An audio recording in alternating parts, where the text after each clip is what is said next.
वो है भक्त वत्सल। और हमारे भगवान हमारे ठाकुर जी कन्हैया इतने कृपालु हैं, इतने दयालु हैं, यदि कोई इन्हें प्रेम से एक बार पुकार लेना, केवल प्रेम के भाव के भूखे हैं, यदि सच्चे हृदय से कोई भगवान की सेवा करे तो भगवान निश्चित ही कृपा करते हैं। अब ये नहीं कि भगवान के साथ दिमाग लगाए, जिसे कल हमने बताया था, किसे याद है भगवान ने हमें क्या दो चीजें दी? किसी को याद है कि नहीं? कितने लोगों को याद है? 3-4 लोगों को केवल याद है जो पीछे से हाथ उठाए हुए। अंतिम में वही हाल होगा जैसे धुंधकारी को कथा सुनाए थे गोपर्ण जी महाराज, तो केवल धुंधकारी के लिए विमान आया था। जब कथा ध्यान से नहीं सुनेंगे ना, एक कथा और हमने सुनाया था बूढ़ी मैया की, वो तो याद होगी कि एक कथा में मैया जाकर के सामने बैठा करती थी, रोज कथा सुना करती थी। और महाराज जब वो कथा सुनती ना, जाकर के सामने बैठती, पहले दिन जाकर के बैठी तो व्यास जी को देख करके रोने लगी। अब जब व्यास जी देखे मैया को, सोचे कि कथा हमारी इतनी अच्छी लग गई इनको कि इनकी आंखों से भाव के आंसू आ रहे, भाव में आकर के रो रही होगी। 1 दिन रोई, 2 दिन रोई, 3 दिन रोई, ऐसे करके 7 दिवस केवल व्यास जी को देख करके रोती। अब जब 7वें दिन कथा विश्राम हुई, बेटी को ऊपर कपड़ा जब डाले, उसके बाद जब व्यास जी उतरे, नीचे उतर करके पूछे, बोले भैया एक बात बताओ, मैं जब से कथा कहता हूं तब आप आकर के बैठती हो, प्रथम दिवस से देख रहा आप आकर के बैठ जाती हो, केवल मुझे देख करके रोती हो, क्या आपको इतनी कथा अच्छी लगी मेरी? बोले कि महाराज आपकी कथा सुनता कौन है, हम कथा सुनने थोड़ी आते।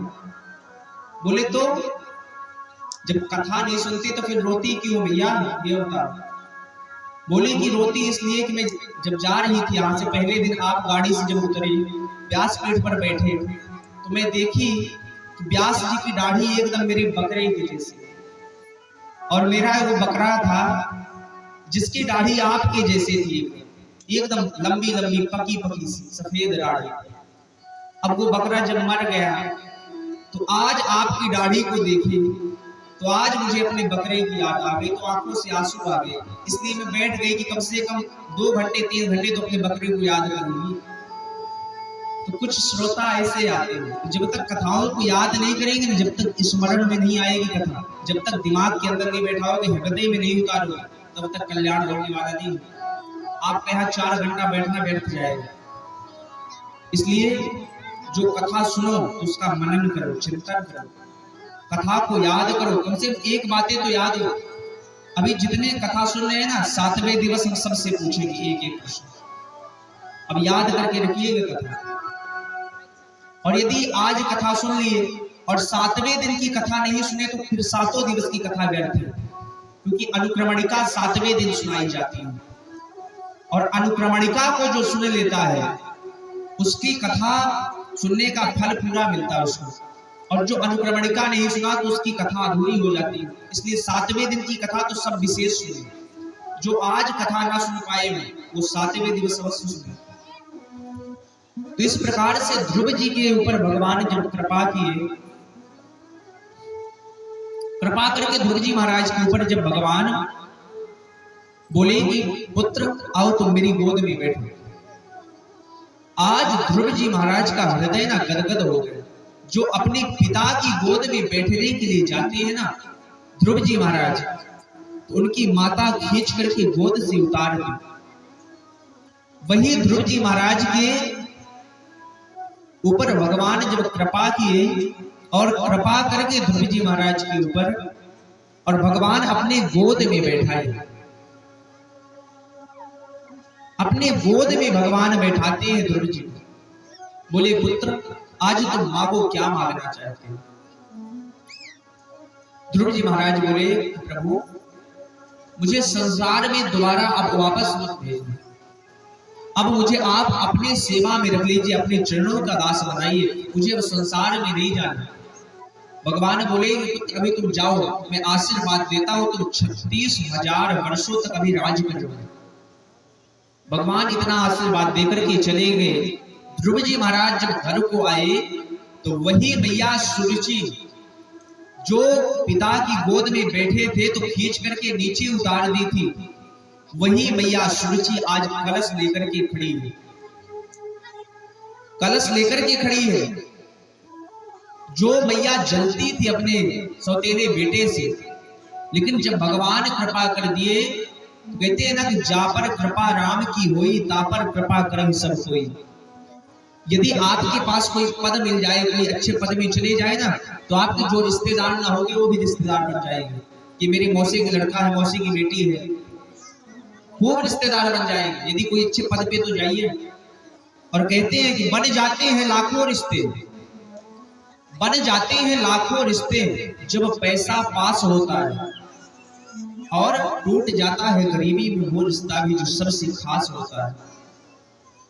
बन जाते हैं लाखों रिश्ते, खूब रिश्ते बन जाएंगे जब आपके पास पैसा होगा, लेकिन टूट जाएगा गरीबी में वो रिश्ता जो सबसे खास होता है। यदि आपके पास ना निर्धनता आ जाए, तब देखिए फिर आपके जो रिश्तेदार हैं कैसे मुख मोड़ते हैं। आज वही मैया सुरुचि जब भगवान ध्रुव जी महाराज के ऊपर कृपा कर दिए तो वही मैया सुरुचि कलश लेकर के खड़ी हो गई। इसीलिए कहते हैं कि भागती फिरती थी दुनिया जब तलब करते थे। ध्रुव जी का भाव प्रकट किए कि भागती फिरती थी दुनिया जब तलब करते थे हम।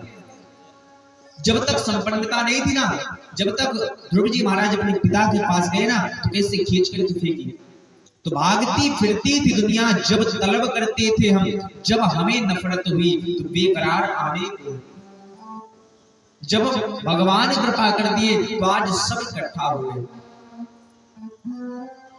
इसीलिए कहते हैं कि संसार में सगा कोई नहीं होता अपना, भगवान के सिवा, परमात्मा के सिवा संसार में कोई आपका नहीं है।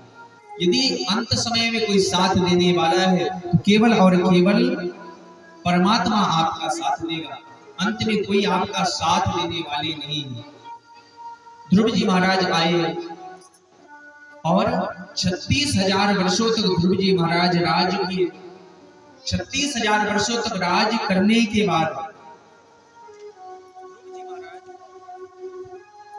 36,000 वर्षों तक राज किए और वायु की पुत्री इला और शिशुमार की पुत्री भ्रमी से विवाह किए, और इन्हीं के द्वारा इनको कल्प और वत्सर नाम के 2 पुत्र हुए।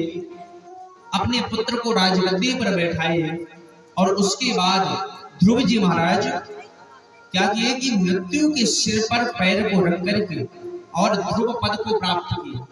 वही ध्रुव पद जो आज भी रात्रि में देखिएगा तो आकाश में जब ध्यान से देखिए तो एक सबसे बड़ा तारा दिखता है, बाकी तो छोटे छोटे होते हैं, लेकिन एक सबसे बड़ा तारा वही ध्रुव तारा कहलाता है।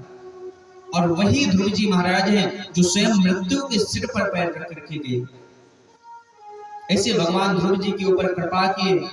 इन्हीं ध्रुव जी के महाराज में के वंश में आगे अंग और बेन नाम के हुए, जो कि एक ये बेन 1 नंबर का खल निकला, दुष्ट निकला।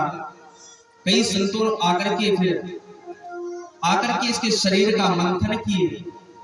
इस प्रकार से अंग बेन की कथा आती है। समय कम है, 6 बजे, इसलिए कथाओं को प्रणाम करें और आगे बढ़े। इसी पुरंजनोपाख्यान का वर्णन करते हुए महाराज जड़भरत जी के पावन चरित्र को सुनाते हैं, जिनके नाम पर ये भारत देश का नाम भारत पड़ा। पहले इसका नाम क्या था? इसका नाम कोई जानते हैं? भारत का नाम क्या था पहले? अजनाब खंड, आर्यावर्त। ये पहले अजनाब खंड के नाम से जाना जाता था। इसके कई नाम थे। ये जम्बूद्वीप के अंतर्गत आता है। जब संकल्प लेते हैं तो कहते हैं जम्बूद्वीपे भारत खंडे, भारतवर्ष से आर्यावर्त के देशांतर्गत। आर्यावर्त नाम था इसका, अजनाब खंड। तो इन्हीं भरत जी के नाम के आधार पर इस देश का नाम भारत देश पड़ा। ये भरत जी इतने तपस्वी थे कि जब तपस्या करने गए वन में, पहले तो ये अपने राज्य को संभाले, राज्य में बैठे, राजगद्दी को भी स्वीकार किए। और राजगद्दी को स्वीकार करके भरत जी महाराज जब इस संसार की मोह माया से इनका मन भर गया, तो ये भरत जी महाराज गंडकी नदी के किनारे जाते हैं भजन करने के लिए। और वहां जब गए भजन करने, तो वहां जाकर के इन्होंने कई माह भजन किया, सुंदर कुटिया बनाए और वहां जाकर के भजन किए भरत जी महाराज।